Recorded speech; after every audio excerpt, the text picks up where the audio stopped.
최근 인기가 높다고 하는 이 양악수술 한 번쯤 들어보셨을 텐데요. 네. 뭐 동안수술, 또 마법의 수술, 이런 별칭을 얻을 정도로 인기가 높다고 합니다. 네, 예뻐지고 싶은 마음에 앞서더라도 신중하게 생각하고 선택해야 한다는 양악수술에 대해서 오늘 알아보도록 하겠습니다. 성형외과 전문의 이석준 원장님 나오셨습니다. 안녕하세요. 네, 안녕하십니까. 네. 이 양악수술이라는 게 이 턱뼈를, 그러니까 이 움직이는 수술을 말씀하시는 거죠? 예, 맞습니다. 우리 얼굴에는 치아를 포함하고 있는 위턱과 아래턱이 턱 관절과 상호 연관관계를 가지고 있는데요. 이 작용에 문제가 생기게 되는 경우 골격의 부조화로 인해서 위턱과 아래턱의 위치의 이상이라든지 비대칭 등이 초래될 수 있습니다. 이런 부분들을 수술을 통해서 교정하는 것이 바로 양악수술입니다. 네.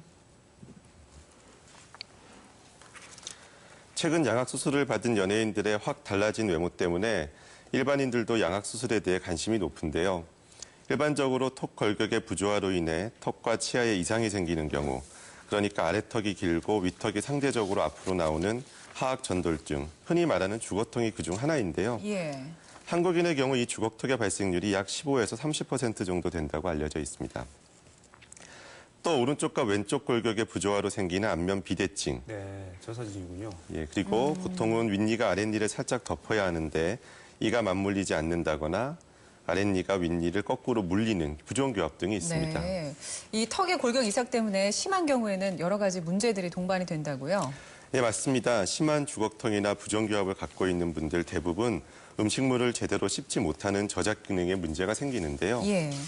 지금 이 환자는 20대 젊은 여성인데 위턱보다 아래턱이 약 6.5mm나 나와 있는 심각한 주걱턱에 해당합니다. 이로 인해 부종교합도 나타나면서 음식물을 잘 씹지 못하고 통증까지 동반하는 환자입니다. 햄버거나 이런 걸 먹어도 토마토라든지 그 안에 들어있는 그 양상추 같은 게 다 그냥 주르륵 나오는 거예요. 왜냐하면 이가 안 맞기 때문에 딱 맞물리지 않으니까 그냥 같이 나와버리니까 뭘 하나 먹을 때에도 굉장히 스트레스를 받게 되고. 여러 가지도 고통스럽겠어요. 네, 이 외에도 발음작에나 턱 근육에도 문제가 생기면서 턱 관절에 소리가 난다거나 디스크가 손상되기도 하고 두통이나 어깨 통증을 유발하기도 합니다. 또 한편으로는 외모에 대한 자신감 부족으로 인해서 위축되거나 사회생활에 어려움을 겪는 분들도 계십니다. 네. 말씀 듣고 보니까 이 주걱턱이나 부종교합이 몸의 기능에도 이제 문제가 생길 수 있는 거군요. 흔히들 이제 치료보다는 그저 예뻐지는 수술로만 생각을 했는데 좀 다르네요. 네.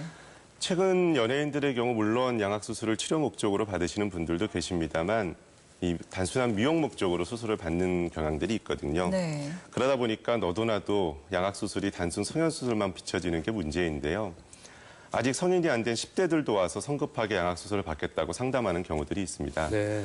모든 골격 성장이 끝난 이후에 정말 수술이 필요한지 신중하게 고려하고 선택되는 것이 좋겠습니다. 네, 그렇습니다. 양악수술이 사실 굉장히 큰 수술이잖아요. 이게 부작용이 나지 않을까 우려되는 것도 사실이거든요. 네, 맞습니다. 턱은 사실 수많은 혈관과 신경이 지나다니는 통로이고 네. 그 턱의 골격을 움직이는 수술이 바로 양악수술이기 때문에 수술 시간도 3시간에서 많게는 6시간이나 걸릴 수 있습니다.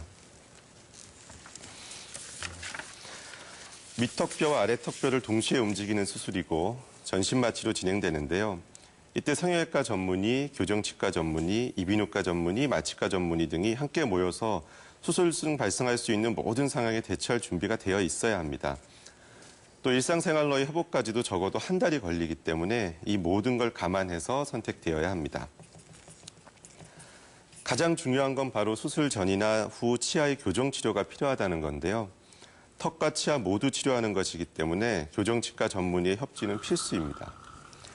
사실 주걱턱이 생기는 가장 큰 이유는 바로 유전인데요. 네. 유전적인 이유 외에도 성장기 잘못된 습관이나 턱 골격의 부조화가 부종교합이 원인이 시간 동안 이제 손가락을 좀 빤다든가 아니면 이제 턱을 한쪽으로 괴는 습관이 어렸을 때 손가락 있다거나 빠는 것도 원인이 아니면 이제 되는군요. 혀를 좀 내미는 습관, 유치나 영구치가 이제 섞여 있는 혼합치아일 때 치료를 제대로 안 해주면 이제 그 치아가 손상된 부위로 새로 난 영구치나 이제 어금니들이 이제 이동을 할 수가 있거든요. 그렇게 되면 이제 그런 것들이 누적이 되다 보면 이제 교합이 무너지는 거죠.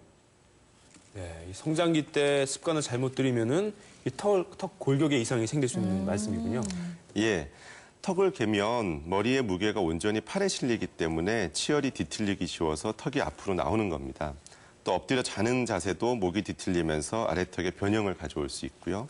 한쪽으로 씹는 습관이나 한쪽 발로만 짚고 서 있는 습관 등도 결국은 치아와 턱에 영향을 주는데요. 바른 자세야말로 미래의 자신의 얼굴을 바르게 만드는 길이라는 점을 명심하시길 바랍니다. 네, 잘 알아보고 하셔야 되겠습니다. 말씀 잘 들었습니다. 고맙습니다.